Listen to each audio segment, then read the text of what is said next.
31st, 2003, 37-year-old Sandee Rozzo stood behind the bar at the Green Iguana Bar and Grill, not far from the beach in Rocky Point, Florida. The summer crowds had already started arriving in waves to the area, and so the place that night was totally packed. Music was blaring, people were dancing and shouting, and the line at the bar just kept getting longer. Sandee saw a man wave her down, so she walked over to him, she leaned across the bar so she could hear his order over the music, and then she smiled. And Sandee's smile showed off her perfect teeth that seemed even whiter than they really were because of her very bronze-tanned skin. She also had long hair with blonde highlights and the body of someone who worked out all the time. And when she was younger, Sandee had worked as a fitness model, and she still had dreams of becoming a movie star someday. Because of her looks, men at the bar often made it a point to order their drinks from Sandee instead of one of the other bartenders, and the men almost always told her how pretty she was. And that night was no different. Sandee poured the man his drink and slid it across the bar to him, and right away he told her she was totally beautiful and he left her a great tip. Sandee smiled again and then moved on to the next customer. Sandee used to love all the attention she got from men at the bar, but over the last year or so, she had stopped trusting people, especially men, like she used to. So she had started to keep her guard up a little more at work. For most of her life, Sandee had always thought the best of people, and she believed that when you treated others with kindness, they would do the same to you. But that had all changed for Sandee about a year earlier, after she'd had a horrible experience with a man who she thought was one of her best friends. That man, Tracy Humphrey, had been a part-time bouncer at the last place Sandee had worked as a bartender. Tracy was this big 6'2" tall, bald guy who looked like a big weightlifter. He was actually known as Mr. Clean because he looked like the big bulky guy on the labels of Mr. Clean cleaning products. Tracy and Sandee had first bonded over their love of fitness, and when Sandee found out Tracy worked as a trainer at a gym, she had started taking classes from him. Sandee also loved that Tracy had connections to Hollywood. He claimed he'd been the stunt double for the action movie star Vin Diesel, and that he had worked as Tom Cruise's personal bodyguard. And when Sandee would tell her friends that she still dreamed of acting in movies someday, Tracy was one of the only ones who told her that her dream really could still come true. And so Sandee had hoped that she and Tracy would be friends forever, because they got along so well and he supported her dreams and she always felt relaxed and safe with him. But then, one night, when they had been hanging out at Sandee's place, Tracy had tried to pressure Sandee into having sex with him. Sandee got upset and said that was not what she wanted, and she made that clear to Tracy. But when Sandee turned him down, Tracy had gotten angry and gone into a rage. And so, soon after that incident, Sandee had left that job and started working instead at the Green Iguana, so she wouldn't have to see Tracy anymore at work. But even after she had quit, Tracy had kept calling her and bothering her. But by May of 2003, the calls had finally stopped. Sandee heard a rumor that Tracy had started dating a 20-year-old woman named Ashley, so she thought maybe that meant he would leave her alone for good. From behind the bar at the Green Iguana, Sandee could see the crowd was finally starting to thin out. Her feet were aching from standing up all night, and she was excited her shift was ending and she could finally go home. A little while later, she checked in with her manager to say she was leaving, she counted her tips for the night, and then walked through the kitchen towards the back of the building. While Sandee was getting ready to leave, people outside were making their way from one bar to the next, and music was pumping from dance clubs and from parties all across the beach nearby.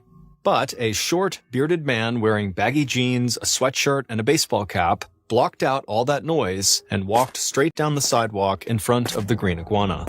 The bearded man pushed his way through a crowd of people and then headed around the building to the large parking lot in back. Once the bearded man got to the parking lot, he climbed into his Volkswagen Beetle car and closed the door. Then he leaned over to the back seat and grabbed a rifle that he'd stashed there. Then the bearded man picked up a pair of old jeans on the passenger seat and slid the barrel of the rifle through one of the pant legs to conceal the barrel when he raised the gun. The bearded man lowered the passenger side window, stretched across the car, and propped the now concealed barrel of the rifle on the open window, and then watched patiently at the back door of the Green Iguana. It was hot in the car and he could feel sweat dripping down his forehead from under his hat, but he just kept on focusing on that back door. Then finally, Sandee, who had just finished her shift, came out the back door.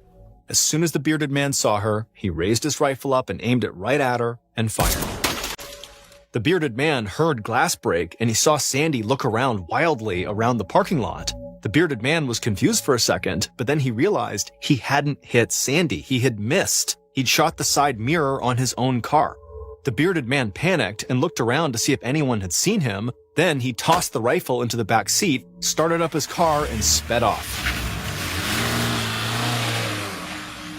Back in the parking lot, Sandee got into her black BMW convertible like nothing had happened. She'd heard the glass break, and she'd heard the shot, most likely, and the car speeding off, but she just kind of figured that maybe some drunk guy had smashed a bottle somewhere and then driven away. She didn't realize she had been shot at. So, inside of her car, Sandee started the engine, pulled out of the parking lot, and headed home. And after about a 25-minute drive, Sandee arrived in her quiet, well-lit neighborhood and pulled up to the 2-story townhouse she shared with her friend, Tony Ponycall. Then she parked her car in the garage and went inside. Tony got home not too long after her, and they both stayed up for a bit talking, and then eventually Sandee went up to bed and fell asleep, not realizing that earlier that night, someone had tried to kill her. The following month, Sandee spent most of her time at work or hanging out with her friends, and she was having fun and making good money, and she felt like her life was moving in a really positive direction. But as good as things were going for her, she'd started to worry a little bit about Tony, the man she lived with. It had become clear to Sandee that Tony was in love with her, and he wanted to be more than just roommates. And Sandee admitted to some of her friends that she kind of liked Tony too. He was sweet, he worked hard, and he treated Sandee like a queen. And the two of them had even gone on a few dates. But after what had happened to Sandee with Tracy, she still wasn't ready to fully trust anyone. And so Sandee had told Tony that she didn't want to have a serious relationship with him and that they were great as friends and roommates, but they should both be able to date whoever else they wanted. Tony said he understood, but there were still times he acted like they were a couple, and that concerned Sandee.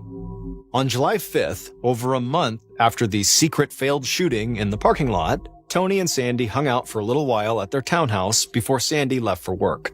And when she left, Tony told her to have a great day, and everything seemed good between them. And Sandee hoped Tony was finally okay with just being friends and roommates again. And when Sandee got to work, any thoughts about Tony quickly disappeared because the bar was so crowded that all she could think about was the next drink she had to make. July 4th weekend at the bar made other summer weekends look tame in comparison. And Sandee could feel her legs burning and her back aching as she made her way up and down the bar pouring drinks for what seemed like a never-ending line of customers. But even though she was tired and busy, she was still in a great mood because everyone was making a lot of money that night and all of the customers seemed like they were really having a great time. And then, after working non-stop for hours, Sandee's shift ended at about 10:30 p.m. So she counted up her tips, she said goodnight to everybody, walked through the kitchen, out the back door, and into the parking lot. And when Sandee stepped outside, she immediately heard a loud bang! And right away, Sandee was startled, but then she looked up and saw it was just fireworks exploding over the beach. Sandee smiled, climbed into her car, and headed home. And a little after 11 p.m. that night, Sandee pulled onto her street that was lined with small homes and townhouses just like hers, and she noticed how quiet everything was. She figured everybody must still be out, or they must have gone to bed early after partying the day before on July 4th. Sandee pulled into her driveway, she opened her garage door, and parked her car inside of the garage. She turned off her car's engine, pulled her keys out of the ignition, and leaned over to grab her purse on the passenger seat. But while she was leaning over, she heard something slam against the driver's side window. Sandee turned to see what had made the noise, and a look of fear came across her face. Then Sandee screamed, raised her feet up, and began kicking the driver's side door over and over and over. A few minutes after Sandee had gotten home, her roommate, Tony, flipped on the light in their kitchen. Tony was tan with short brown hair, and he was only wearing boxer shorts. He'd expected Sandee to stay out late that night, so he'd gone up to bed. But when he heard something going on in their garage, he headed back downstairs to see if Sandee had gotten home. So Tony walked across their kitchen and opened the door that led out to the garage, and he saw Sandee's black BMW parked right there. But he didn't see Sandee in the car. Tony shouted her name in case maybe she was outside out front of their property, but she didn't yell back. So Tony took a few steps into the garage towards Sandee's car. Then he leaned forward and looked in through the passenger side window, and right away his breath caught in his chest. In the car, Tony saw Sandee lying slumped over the center console, and her car seats were covered in blood. Immediately, Tony ran around to the driver's side of the car, and as he did, he felt glass pierce his bare feet, and he saw the driver's side window was shattered. Tony shook off the pain in his feet, he opened the door and climbed inside. He pulled Sandee into his arms and tried to talk to her, but she was unresponsive. Then Tony reached into Sandee's jean pocket, grabbed her cell phone, and dialed 911. The emergency operator picked up, and right away, a look of complete calm suddenly came across Tony's face. And when the operator asked him what was wrong, Tony said in a slow, steady voice that his girlfriend was bleeding in her car and he couldn't wake her up. At about 11:30 p.m., 15 minutes after Tony had made that 911 call, Detective Scott Golcheski of the Pinellas Park Police Department was sitting on the couch at his house when his cell phone rang. Ski, as everybody called Detective Golcheski, had spent a relaxing weekend celebrating the 4th of July. But as soon as he heard his phone ring late at night, he knew his relaxing weekend had just come to an end. Ski answered the phone and had a quick conversation with his boss, and a few minutes later, he was on the road heading to Sandee's townhouse.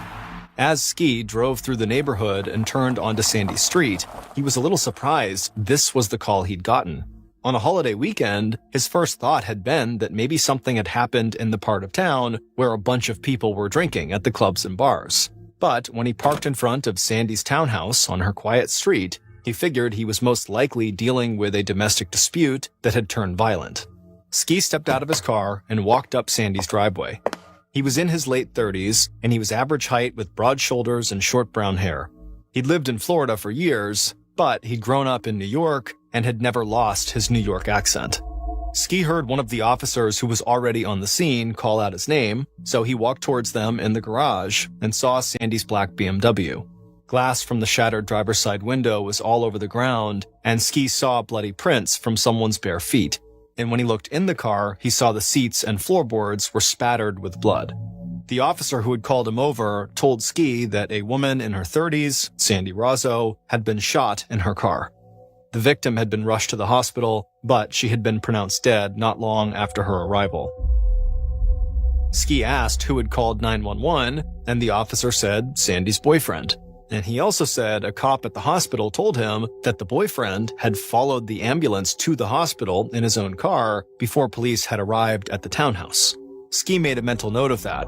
There was nothing strange about a boyfriend rushing off to the hospital where his girlfriend had been shot, but police must have been very close behind the ambulance, and so he wondered if maybe the boyfriend had wanted to get away before having to face the cops. Then, a ballistics expert on the scene walked over to Ski and pointed out where they had found multiple shell casings in the car and in the garage. And Ski realized that whoever had shot Sandee made little or no effort to cover their tracks. And Ski thought that could indicate one of two things. Someone had either seen the shooter in the act, and so the shooter had panicked and ran, or the shooter had very little experience with firearms and didn't understand all the evidence a gun could leave behind. Ski wanted to test out his first theory and see if anyone had caught the shooter in the act, so he and a few other officers started going door to door in the neighborhood to ask questions. But Sandee's neighbors had either been out when the attack took place, or they had already gone to bed, and so nobody had heard or seen a thing. So, after canvassing the neighborhood, Ski went back to Sandee's townhouse. He and the other officers had already been in there for hours, but he told himself he wasn't going to sleep until he was sure they had found every piece of evidence possible at the crime scene.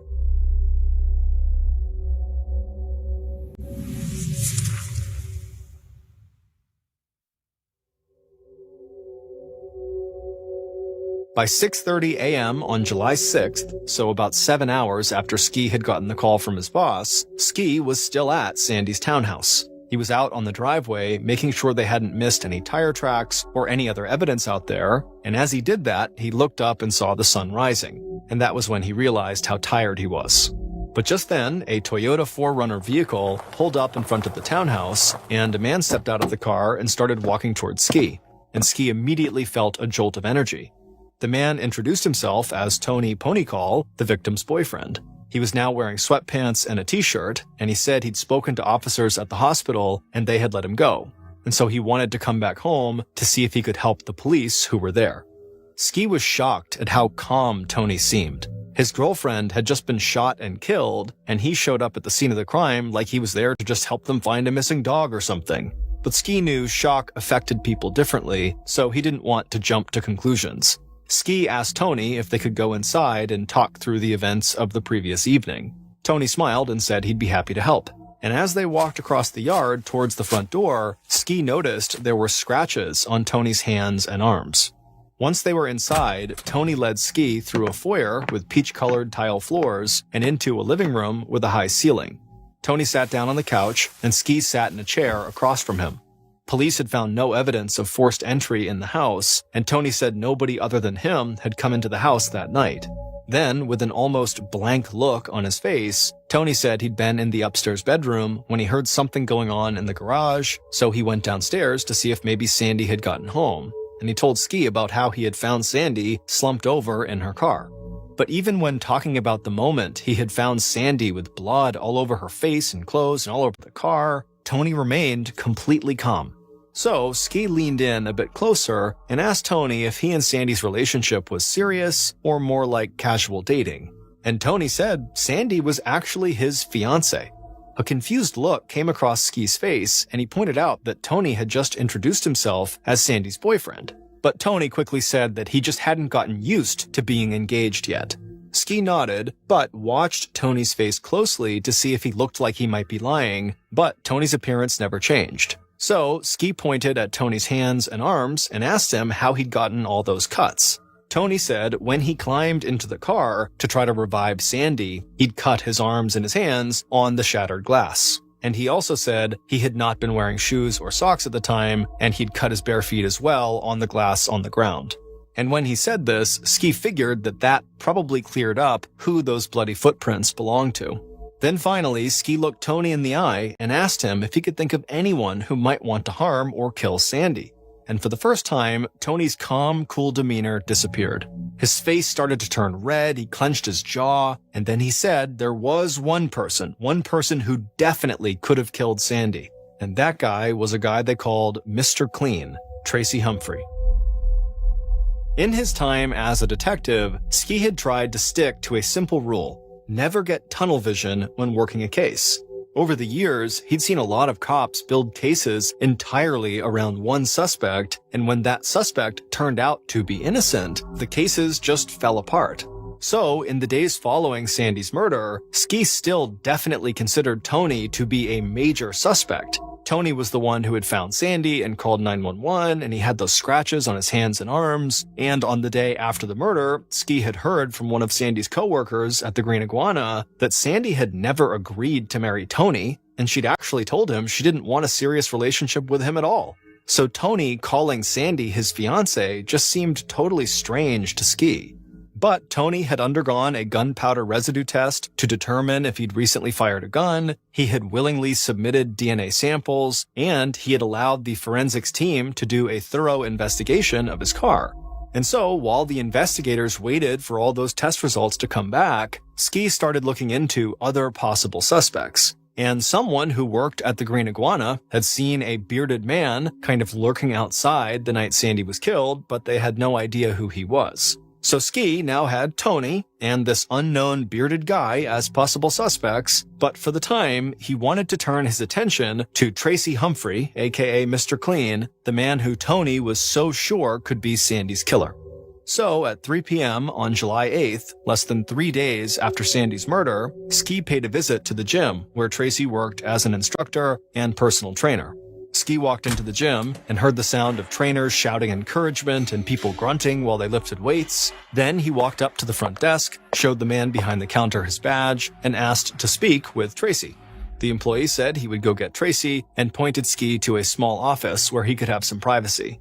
Ski thanked the man and then walked into the office, took a seat at a table with nothing on it, and waited.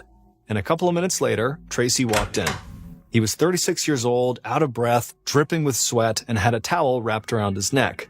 Ski was taken aback by how big and intimidating this guy was. Ski asked Tracy to close the door behind him and have a seat. So Tracy closed the door, he wiped the sweat from his face with his towel, and then he sat down. Then he introduced himself to Ski in a low, soft voice. And right away, Ski thought that Tracy's voice didn't really match his body. Ski smiled and said he knew Tracy was working, so he wouldn't take up much of his time. Then he asked if Tracy had heard about what happened to his friend Sandee. Tracy said he'd read about it in the newspaper and that he was totally heartbroken. Ski told Tracy that he was very sorry for his loss because Ski believed that it was always a good idea to start a line of questioning by empathizing. But before Ski could actually ask a follow-up question, Tracy suddenly stood up and said he did not feel comfortable talking to police at work, and that if Ski had a problem with that, he could contact Tracy's lawyer. Ski was surprised the conversation had taken such a quick turn, and it definitely made him question why Tracy wanted to get out of there so fast. But he didn't have anything to charge Tracy with, so he just thanked Tracy for his time, stepped out of the office, and walked back through the gym. And when Ski stepped outside, right away he felt the sun on his face and a warm breeze blowing. The temperature was about 90 degrees Fahrenheit, and Ski thought that this was the perfect kind of summer day to go to the beach. And right there, it struck him that Sandee would never get to enjoy these perfect summer days in Florida ever again because someone had robbed her of her future. And that made Ski very angry. He wanted to find Sandee's killer as fast as he could. And the conversation he just had inside the gym made him want to dig a lot deeper into Tracy's life.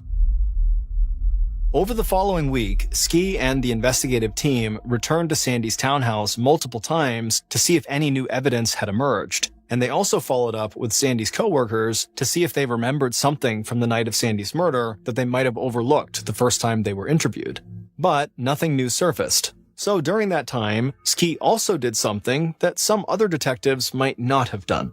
Ski's father had been a fireman, and so Ski had always admired firefighters and had close relationships with a lot of them in the area. And so he reached out to friends at different local fire departments, filled them in on the Sandee Rozzo case, and asked them to please let him know if they had anything that might help him find Sandee's killer and bring them to justice. Ski didn't know if anything would come of asking these firemen for help, but it just made sense to him to use all the resources at his disposal. But as the days passed, no new evidence came in from anywhere, and so Ski started to really get frustrated. And he wanted to move the investigation forward, but he'd run into a big problem. Tracy's lawyer had told Tracy not to say another word to police about Sandee's murder.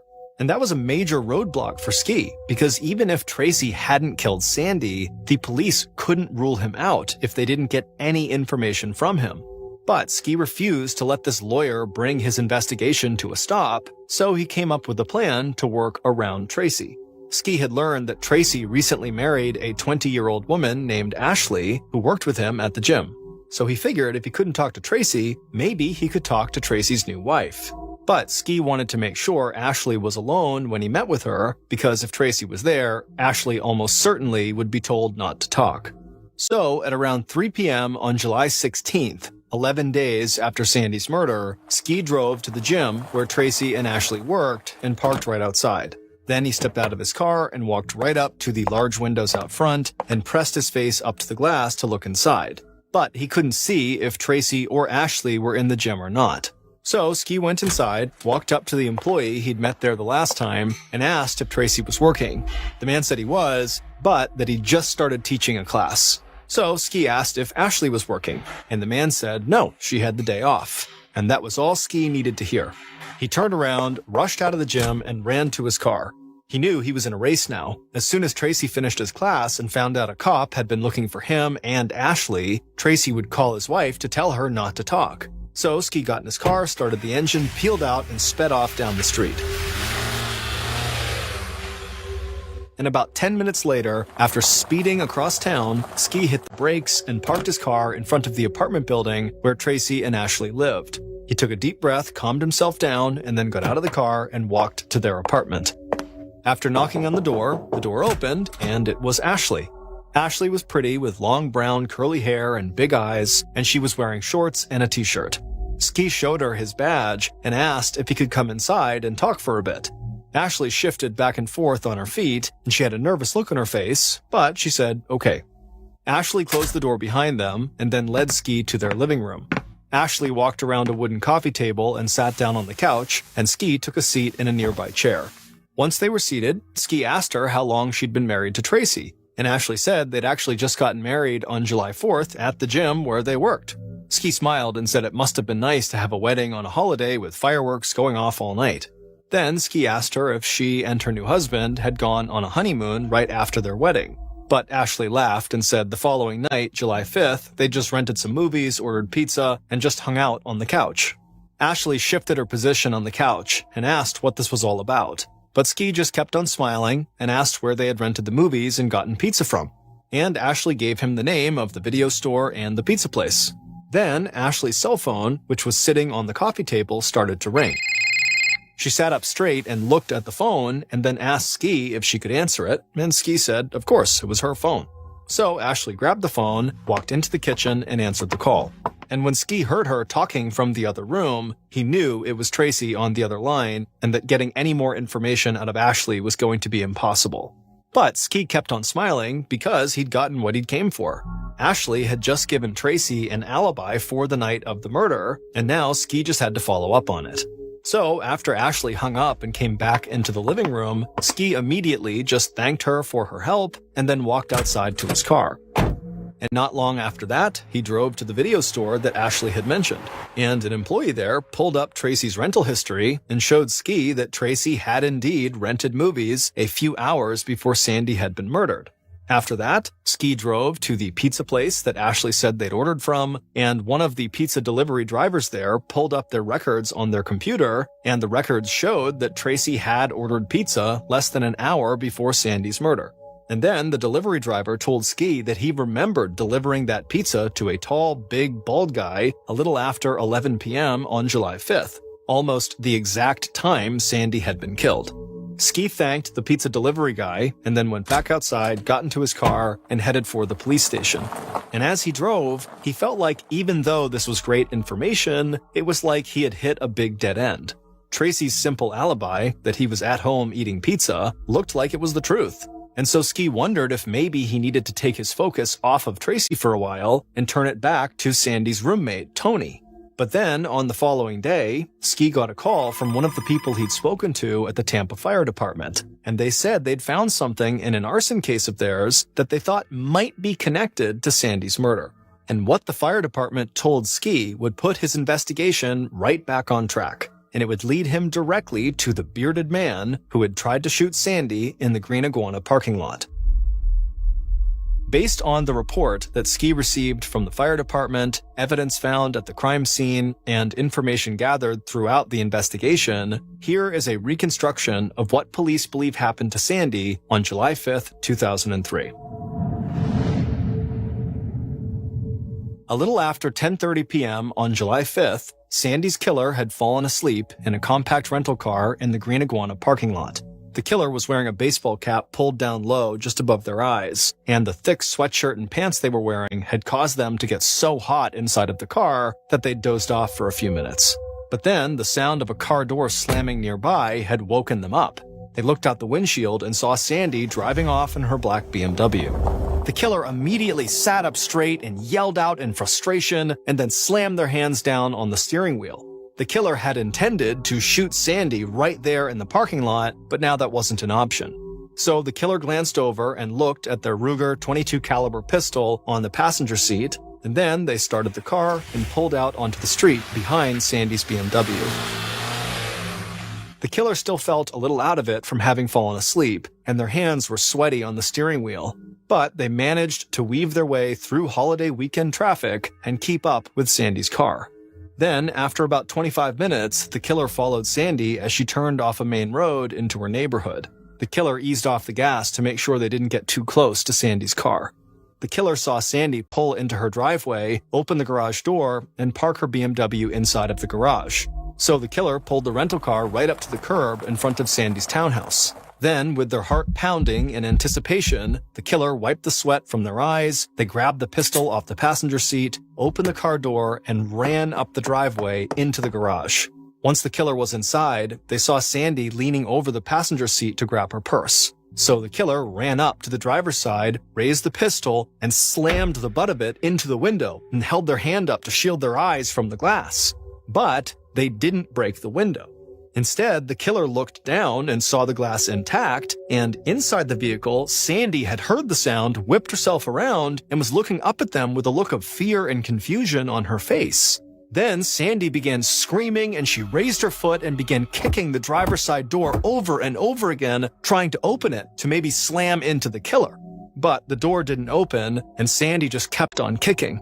Meanwhile, the killer could feel every muscle in their body start to tense up, and more sweat dripped down their face and neck, and their chests started to feel tight. And in a panic, the killer just raised their gun right up to the window and fired into the car.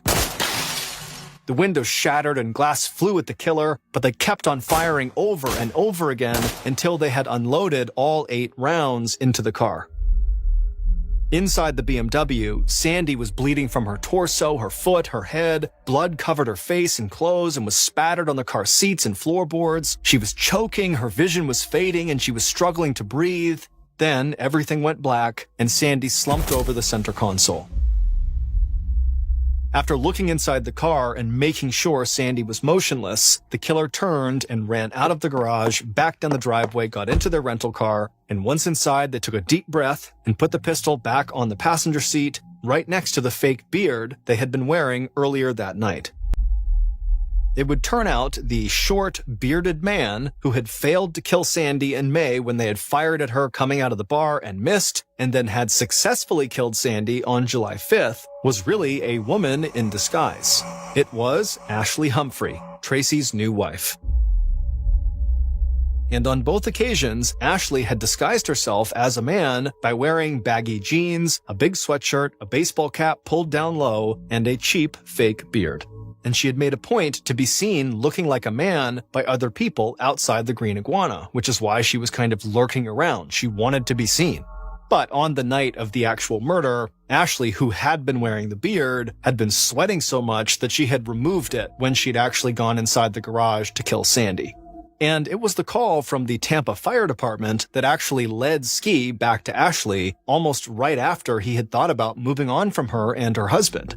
On the night of Ashley's failed murder attempt on Sandee back in May, she had accidentally shot her own car's side mirror, and Ashley had worried that the bullet hole in her mirror would eventually attract police attention. So, in a total panic, Ashley had driven her Volkswagen Beetle with the shot-up side view mirror to a vacant lot and then set it on fire. And when the fire department investigated what they believed was a case of arson, they had traced the burned Volkswagen back to Ashley. And then when they had talked to Ski about this, they realized that Ashley was in a relationship with Tracy Humphrey, who was one of Ski's major suspects. And so Ashley was ultimately arrested, and she confessed to killing Sandee. But the case didn't end there. Leading up to Ashley's trial, she cooperated with police, and she said Tracy had threatened her with violence in order to force her to murder Sandee. And she said Tracy had even made her marry him the night before the murder because spouses cannot be forced to testify against each other in court. And it would turn out that Tracy had a clear motive for wanting to kill Sandee, because the fight he had had with Sandee when she refused to have sex with him had actually been far worse than most of Sandee's friends knew. On that night, after Tracy had flown into a rage, he had beaten Sandee and raped her.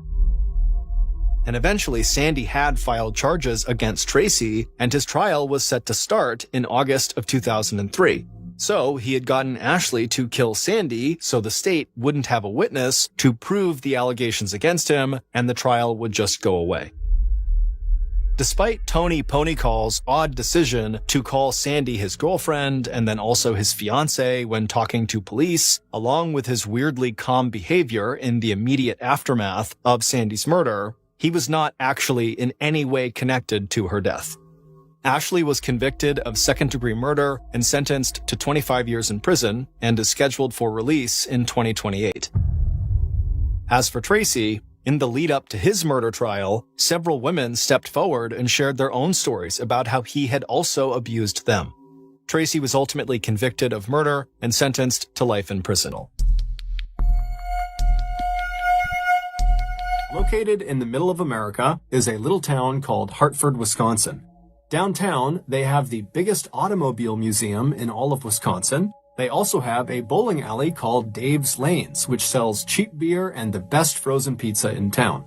Around the corner from the museum and Dave's Lanes are 2 other very popular local spots. One is called Scoop DeVille, which is an ice cream parlor that's themed like it's the 1950s, and they specialize in raspberry sundaes. And the other popular spot is called the Mine Shaft, and it's this big family-friendly restaurant that offers comfort food and arcade games. On warmer days, you can find residents of Hartford out on the many walking trails of Woodlawn and Willowbrook, which are two big, very well-maintained parks that are right outside of the downtown area. And on virtually any day, whether it's warm or cold, you can find Hartford residents packed into the Shower Arts Center, which is a local theater, to watch the local theater troupe perform. But none of these attractions are why anybody knows about Hartford, Wisconsin. The reason we know about Hartford, Wisconsin is because of Jessie Blodgett. Jessie Blodgett was a miracle. She was born just outside of Atlanta, Georgia in 1994 to her loving parents, Buck and Joy Blodgett. And Buck and Joy, for the longest time, they couldn't have kids. In fact, they were kind of adjusting to their reality that they would not be able to have biological children when Joy discovered she was pregnant. The couple couldn't believe it. It was like the most incredible thing that either of them had ever experienced. Joy would give birth to Jessie at home with no drugs, no doctors, just Buck, his mom, and a midwife. And when little Jessie poked her head into the world for the first time, Buck and Joy fell instantly in love with her. Not long after Jessie's birth, the Blodgett family would leave Atlanta, Georgia, and move to Hartford, Wisconsin. And it was there, inside of their modest two-story home, about 5 minutes drive from the downtown, that Jessie would grow up. And it was also inside of that modest two-story home where many years later, Jessie would come face to face with a monster.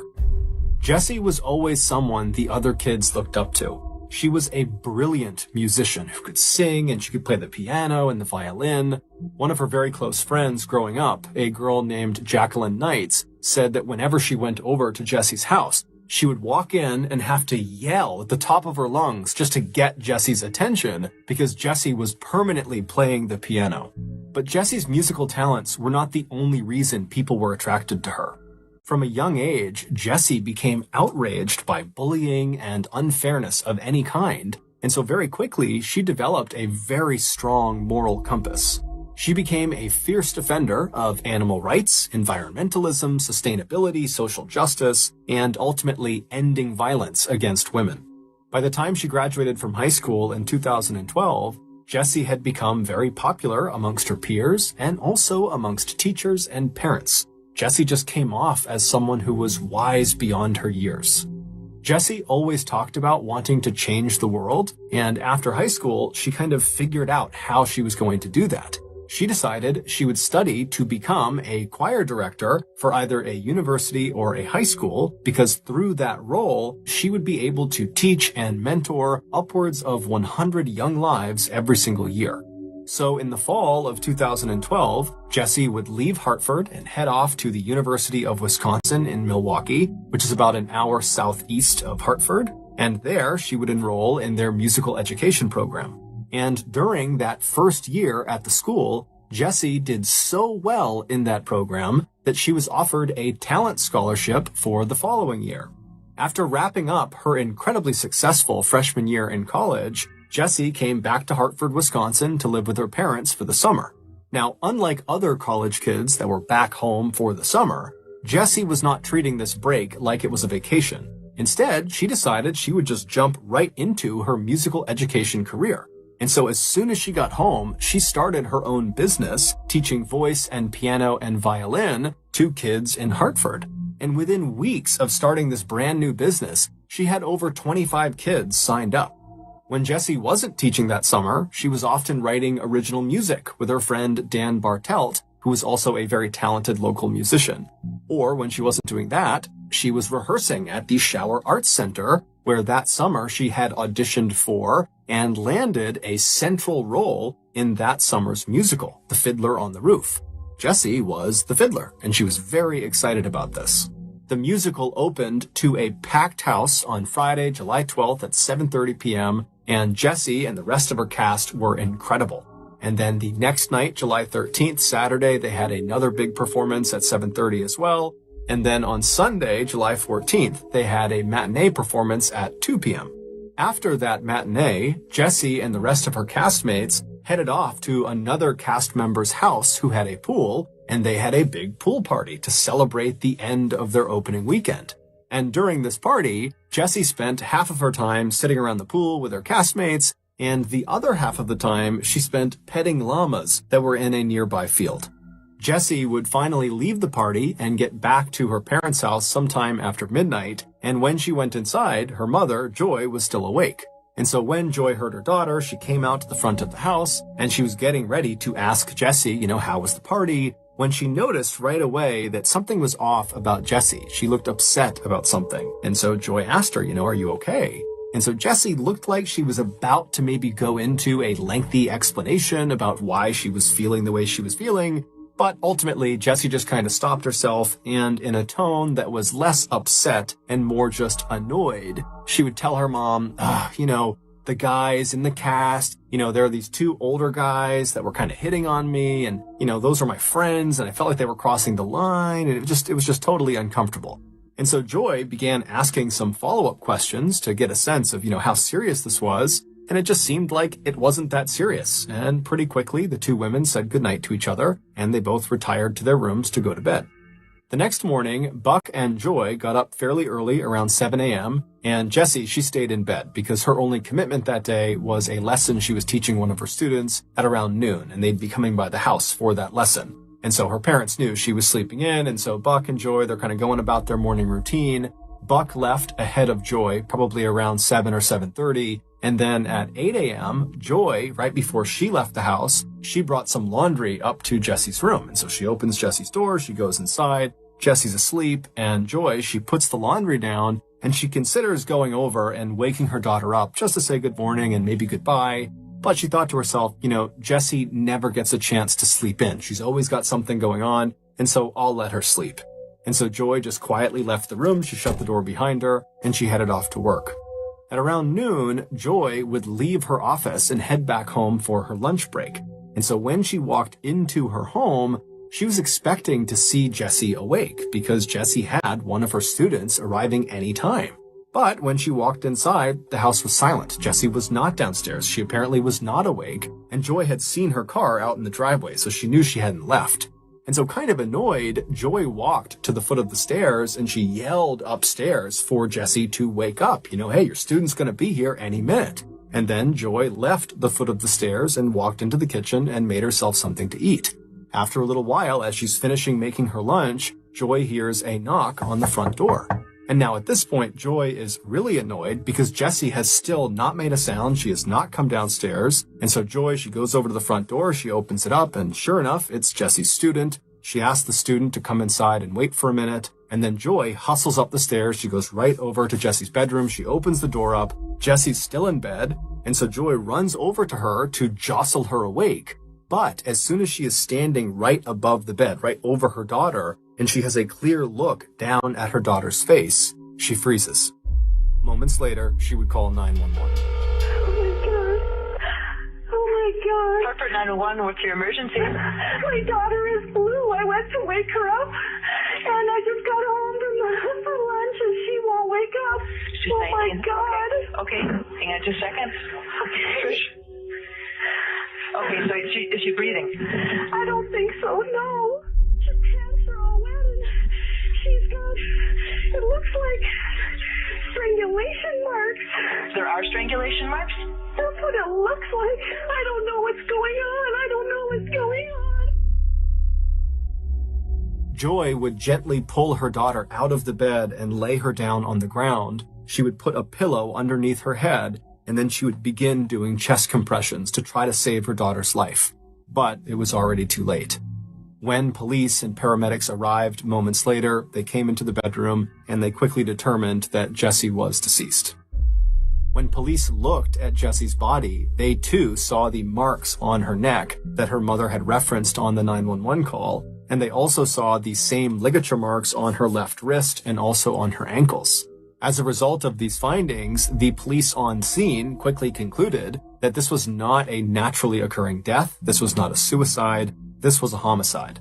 And so, as gently as they could, the police ushered Joy out of her daughter's bedroom and led her downstairs, because at this point, her daughter's bedroom was a crime scene, and they needed to keep it pristine so they could find evidence to figure out who did this.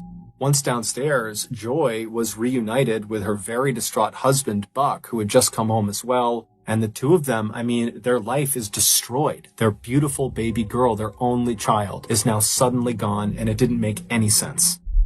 During the search of Jesse's bedroom and then also the Blodgett house at large, the police were not able to find any cord or rope or ligatures that could have been used to strangle Jesse to death.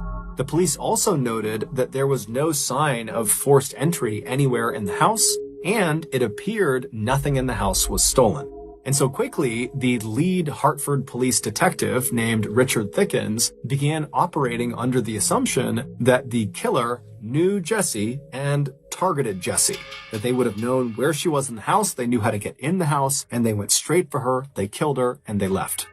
When Detective Thickens spoke with Buck and Joy just hours after they had discovered their daughter dead, he asked them if they had any idea who would want to hurt their daughter. And at first, the parents said, no, we don't know anyone. But after some more prodding, Buck would say, well, recently there were some tree limb cutters that were cutting limbs right outside of Jesse's bedroom window. And so maybe they looked in and they saw a teenage girl who was all alone, and they came in and they attacked her. And then Buck also said that in addition to teaching music that summer, Jesse had picked up a few hours working at a restaurant down the road. And recently, she had come into conflict with one of her coworkers who began acting very inappropriately with her. He basically would walk past Jesse and intentionally bump into her and rub into her and just get inside of her personal space. And this coworker was aware of the fact that Jesse was really upset and had already told her family. And so perhaps this coworker was disgruntled and was seeking revenge. Also, Joy would point out to the detective that the night before, when Jesse came home, she had seemed really upset about something. She had said it was about these two guys that, were hitting on her at the party, and it made her uncomfortable. But Joy and Jesse didn't really get into it. So there was something obviously on her mind the night that she was killed. Following this discussion, Detective Thickens would go out and track down those tree trimmers. He would also track down the coworker at the restaurant, and he discovered that they had rock-solid alibis and they were ruled out as suspects. As for the two older guys, the cast members from the pool party that had made Jesse uncomfortable, Detective Thickens found them, and he very quickly ruled out one of them, but he was not able to rule out the other. His name was Randy Talley. When Detective Thickens spoke to Randy on July 15th, the day that Jesse was found, Randy would deny having anything to do with Jesse's death. When Detective Thickens asked him, where were you the night before after the cast party? Where'd you go? And then where were you this morning? Randy would tell him that after the party, he went back to his apartment, and that is where he has been the entire time until right then.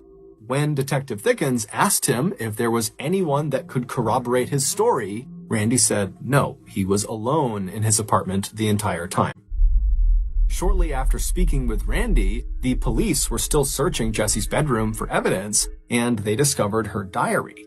And her final entry in this diary only made Randy seem more suspicious.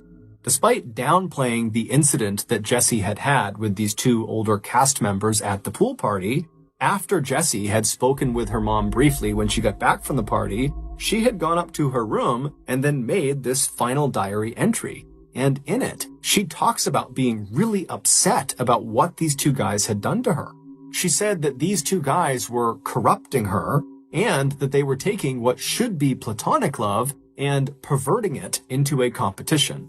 Her closing lines seemed to indicate that she might have been expecting some sort of future confrontation with these two guys. The lines read, "I am not helpless. I will recognize problems and confront them without fear. God be with me." Between Randy's lack of an alibi and then Jesse's kind of ominous final message that seemed to be talking about Randy, Randy quickly became the primary suspect in this murder investigation. But Randy's cell phone records indicated that he had not had any interaction, no calls, no text messages, with Jesse leading up to her death. And around the time in the morning of July 15th, when she would have been killed, Randy's cell phone was in his apartment, far away from Jesse's house. And so while this didn't definitively mean that Randy could not have killed Jesse because he could have just left his cell phone at his apartment when he carried out the attack, what it did mean was there wasn't any real evidence to support the idea that Randy killed Jesse. And so the Hartford police had to go back to the drawing board and try to find new leads to chase down. And on July 16th, just 24 hours after Jesse was discovered, the police would get a huge lead.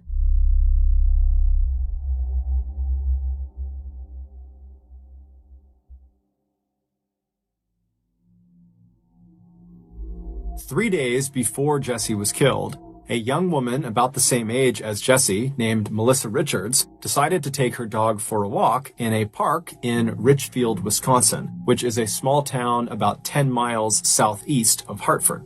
When Melissa pulled her car into the dirt parking lot that connected to the walking trail she intended to go on, she noticed there was only one other car parked in this lot.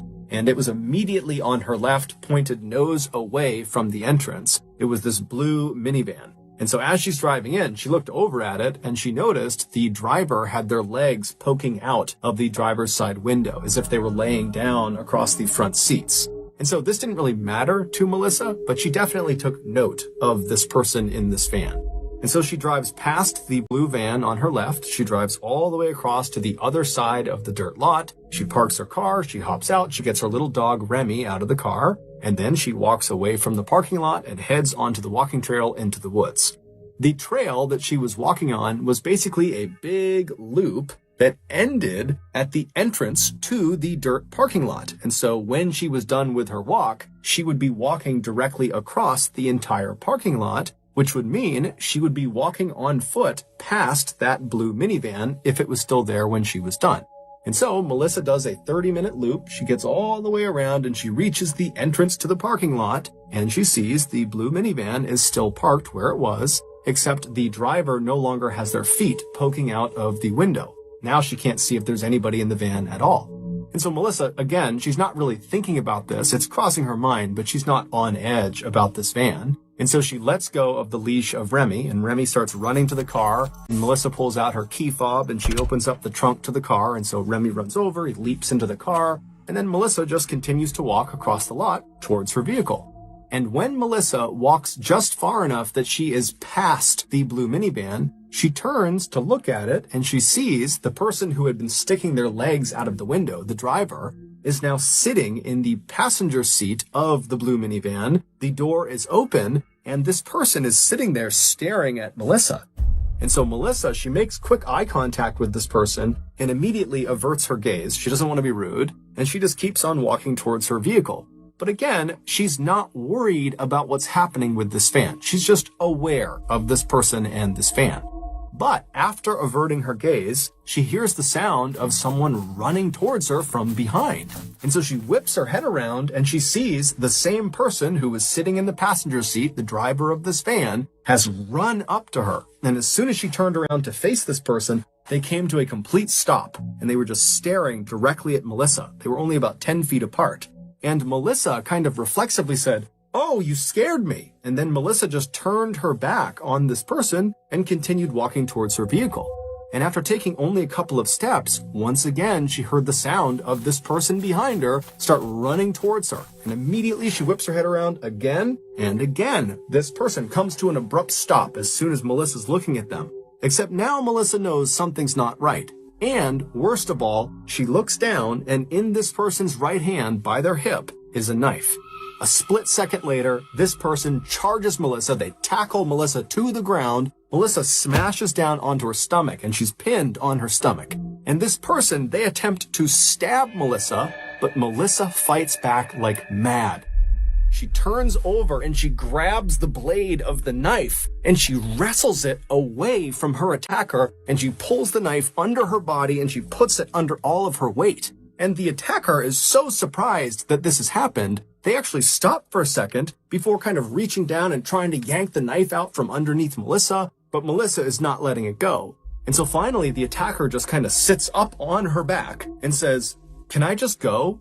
And Melissa says, "No." But at that exact moment, the attacker leapt up and started running back towards the blue minivan. And so Melissa, she's not waiting around to see what they're going to do. And so she jumps up. She's still got the knife in her hand. Her hands are completely ruined. Melissa runs to her car. She leaps inside. She throws the bloody knife onto the floorboard of the passenger seat. After making sure Remy is in the car with her, she shuts the back hatch, she locks the doors, and then she turns around and she sees her attacker in the van peeling out of the lot driving away.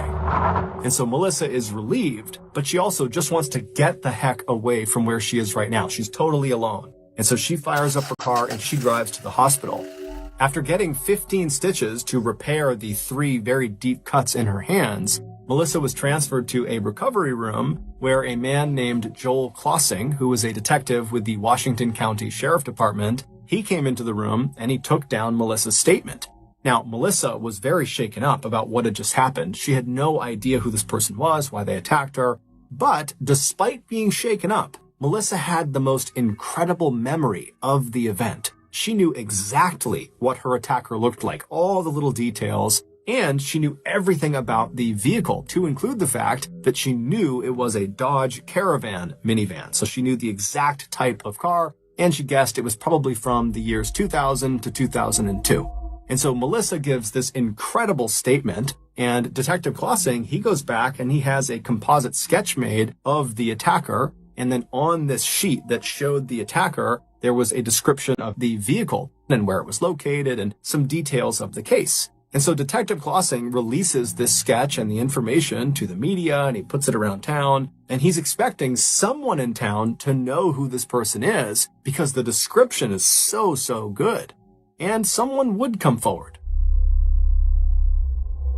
On July 16th, so one day after Jesse had been killed, a deputy from the Washington County Sheriff Department, he came forward and said, "Hey, I saw your flyer and I read the description Melissa gave about the type of vehicle this person was using, and I have seen that vehicle parked in the exact same spot in that park. I was there a couple of weeks ago. I saw it there. There was something weird about it. The driver was acting strange. And so I actually ran the license plates to see if there was some outstanding warrants or something going on with this person. But after I ran the plates, nothing came up. And so I kind of just forgot about it. But now I've read this description and I'm pretty convinced it's the same exact vehicle. And so I can pull those plates that I ran and we can see who owned that vehicle and, maybe it's a match." And so the deputy, he pulls up the information that he had pulled from the license plates of the van he had seen a couple of weeks earlier. And when they looked at the owner of that minivan, there was just no way they matched the description that Melissa gave. It just could not be the same person.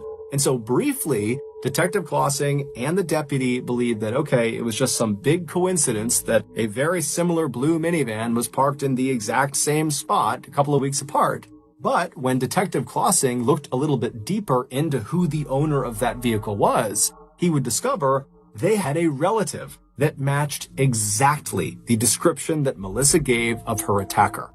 And so on the afternoon of July 16th, so one day after Jesse has been killed, Detective Klossing tracks down the phone number of the relative who looks exactly like the attacker, and he punches that number into his cell phone, and he put the phone to his ear. At the same time, 10 miles to the northwest, Buck and Joy Blodgett were hosting a vigil for their daughter in their home. And so all of Jesse's very close friends and family, they were all there in the living room, and they were sitting around in a big circle, crying together, grieving together, and then also sharing their favorite memories of Jesse. And so while they're all doing that, a phone starts to ring inside of the circle. And the owner of that phone, 19-year-old Daniel Bartelt, who was a very close friend of Jesse's and who had spent much of that summer coming over to the Blodgett household to make original music with Jesse, he stands up and he walks quietly away from the group, and then he answers the phone, and it's Detective Klossing asking Daniel to come into the station to talk about Melissa Richards. Daniel would make his way to the police station that afternoon, and he would be interviewed by Detective Klossing and another detective. And even though they had brought Daniel in to talk to him about Melissa Richards, it was not lost on these detectives how strange it was that Daniel is at the home of a recently murdered young woman where that case is unsolved, And he is now the suspect of another attack on another young woman that happened only a couple of days earlier and only a couple of miles away. And so as soon as Daniel sits down, Detective Clausing kind of casually asks him, hey, why were you at Jesse Blodgett's house when I called you? And Daniel would say, well, I'm very close with Jessie, and so we were there as part of her vigil because she was killed yesterday. And so the detective kind of did gradually shift to Melissa Richards, which Daniel would say he had nothing to do with. But as they began asking him questions about Melissa, Detective Clausing and the other detective noticed that there were cuts on Daniel's hands. And so they kind of cut him off and they asked Daniel, how'd you get these cuts on your hands? And Daniel was very quick to say, well, I got them at work. A screw kind of jutted out and cut my hands. I move inventory around in a back room of an engineering company. That's my job. And, I just cut my hand at work. And so at that point, the police began really asking very pointed questions about exactly how he hurt his hands and what exactly did he do at his job. And at some point, when it just seemed like there was something off about his story about how he hurt himself, one of the detectives just says to Daniel, if I were to call your employer, this engineering company, would they say you, Daniel, are currently employed with them? And Daniel, he kind of paused for a minute and then said, no, I actually lost my job several weeks ago.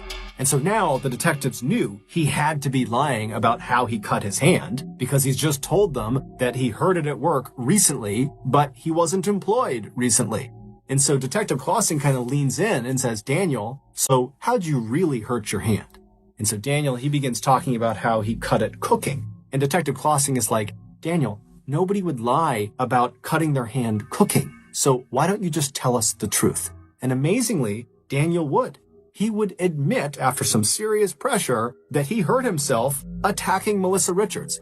He told detectives that after he lost his job a few weeks earlier, he didn't want his parents to know he had lost his job. And so he had just continued getting up early and leaving the house and coming back later in the day, kind of acting like he had been at work all day, when in reality, all he was doing was driving around town and sometimes going to parks and just sitting in parking spots in parks. And so on July 12th, the day that Melissa was attacked, that's exactly what Daniel was doing. He was pretending to be at work by sitting in that parking space in that dirt lot in Richfield. And at some point, he saw Melissa and he decided he just wanted to attack her.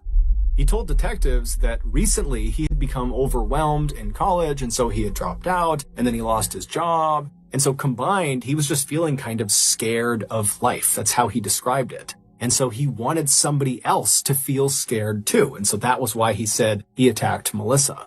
But despite admitting to this vicious, violent crime against Melissa Richards, Daniel, when asked if he had any connection to the Jesse Blodgett murder, he would say, absolutely not. I love Jessie. I would never hurt her. But when Detective Clausing reached out to Detective Thickens of the Hartford Police and told them you should look at Daniel as a potential suspect in your murder case, it would quickly come to light that Daniel was lying again.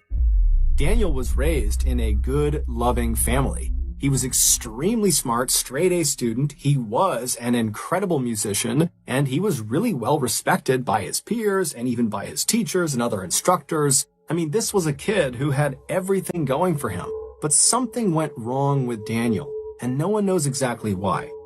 Shortly before he attacked Melissa, Daniel had become obsessed with killing and death and murder. His internet search history shows that he spent a lot of time looking for actual snuff videos online. Those are videos of actual murder. He also spent a lot of time looking up serial killers and spree killers, and he was especially interested in anybody who killed lots and lots of women. And then finally, right before he would attack Melissa, Daniel, based on his search history, had discovered this one particular pornographic snuff film, and it was of this woman who was all tied up and hogtied, and after being assaulted, she was strangled. And Daniel watched this video over and over and over and over again.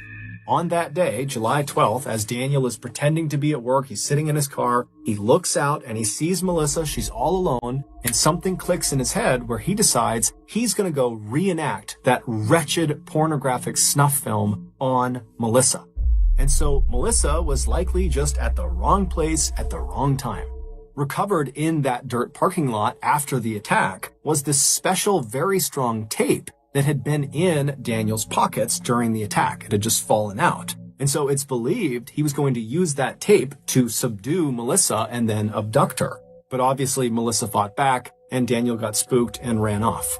3 days later, on July 15th, it's believed that Daniel decided he wanted to try again. He wanted to act out this pornographic snuff film, but in real life. And this time, he wasn't going to leave it up to some random victim. He needed his victim to be totally helpless. He needed his victim not to fight back. And who better than 19-year-old Jessie Blodgett, his close friend who inherently trusted him and would easily let him into her house, into her bedroom. It wouldn't matter if she was all alone because she felt safe around him. Based on eyewitness testimony of someone who was driving through the Blodgett neighborhood on the morning that Jessie was killed, it's believed Daniel arrived in the driveway of the Blodgett household just a few minutes after Buck and Joy had left for work. And so he pulled into the driveway knowing that Jessie was all alone. We don't know exactly what happened inside of that house. We don't know if Jessie came down and opened the door or if she was still upstairs sleeping. But Daniel, he entered the house, and when he went inside, he was prepared for what he was about to do. He literally had a bag full of supplies. Things like that special tape, there were ligatures, cords, ropes, there was alcohol wipes, zip ties. And so he makes his way upstairs to Jessie's bedroom. And then once he's in there, we don't know if Jessie was awake or sleeping at this time. But either way, Daniel jumped on top of her and immediately put a homemade ball gag into her mouth and then wrapped that special tape around her head to make sure the gag stayed in her mouth. And then once she couldn't make a sound, he bound her wrists and her ankles and he hogtied her, and then he viciously assaulted her. And then after he was done, he wrapped some cord around her neck and he strangled her to death. After she was deceased, Daniel attempted to clean her body with some alcohol wipes. And then after that, he kind of repositioned her in her bed with the covers up over her to give the appearance that she was still sleeping to her parents when they inevitably would find her. Then Daniel rounded up all of his murder supplies back into his bag, except he did accidentally leave one of those special rolls of tape underneath Jessie's bed, and then he slipped out of the Blodgett household, and then he drove to Woodlawn Park, where he disposed of his supplies into one of the trash cans.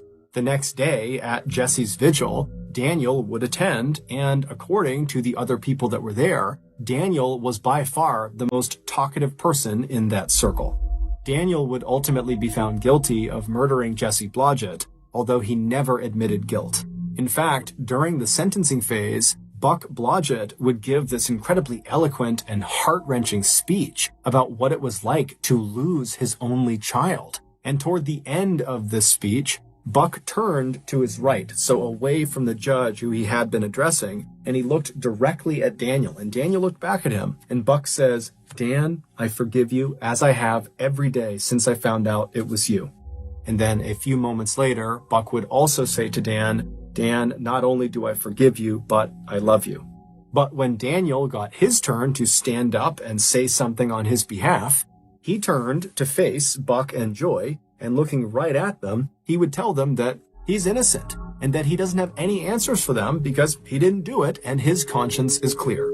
Daniel was sentenced to life in prison without the possibility of parole, and as far as we know, he still denies having killed Jessie, despite the mountain of evidence against him.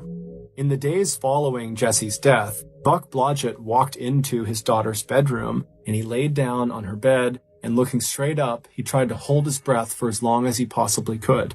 And as he began to struggle, he started to imagine what it was like for his poor daughter in her final moments as she's being murdered, and it just crushed him.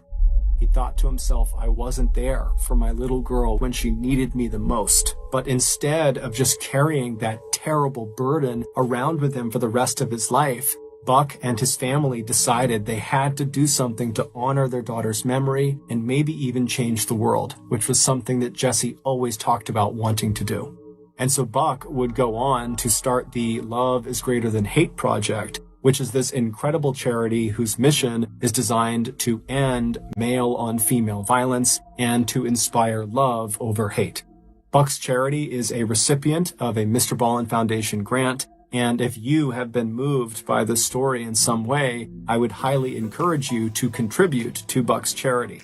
You can find the link to their website below where you can donate. The MrBallen podcast. If you got something out of this episode and you haven't done this already, please ask the 5-star review button to help you move out of your apartment and offer them beer and pizza as payment. But once they accept and the move is complete, only serve them O'Doul's and anchovy pizza. Also, please subscribe to the MrBallen podcast on YouTube, Spotify, Apple Podcasts, Amazon, Google, and anywhere else you get your podcasts. This podcast airs every Monday and Thursday morning, but in the meantime, you can always watch one of the hundreds of stories we have posted on our main YouTube channel, which is just called MrBallen. We now have a registered 501c3 charitable organization called the MrBallen Foundation that makes it as easy as possible for you to join me, my family, and my team in supporting those whose lives have been most impacted by violent and heinous crimes. Monthly donors to the MrBallen Foundation Honor Them Society will receive free gifts and exclusive invites to special live events. But the real reward is helping to create a new ending to the story for victims of violent crime. Go to MrBallen.Foundation and click Get Involved to join the Honor Them Society today. If you want to get in touch with me, please follow me on any major social media platform and then send me a direct message. My username is just @MrBallen, and I really do read the majority of my DMs. Lastly, we have some